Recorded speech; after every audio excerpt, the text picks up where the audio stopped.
निचम कर्मचारी संघ के सभी पदाधिकारी,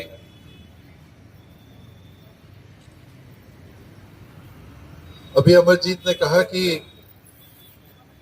जो बहनों का या साथियों का काम नहीं कर पाते वो चुनाव में हार भी जाते हैं। हम लोग भी हारे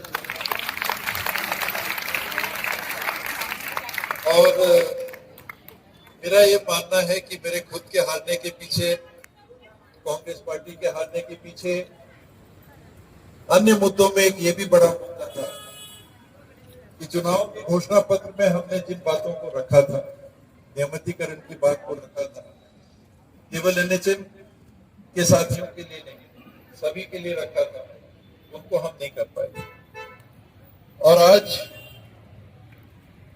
वो परिस्थिति बनी हुई है। आप लोग 10 सूत्री मांगों को लेकर आंदोलन में है। स्वाभाविक है कि सरकार चाहेगी कि ये आंदोलन जल्दी से जल्दी समाप्त हो सके। ये कहा जाएगा कि स्वास्थ्य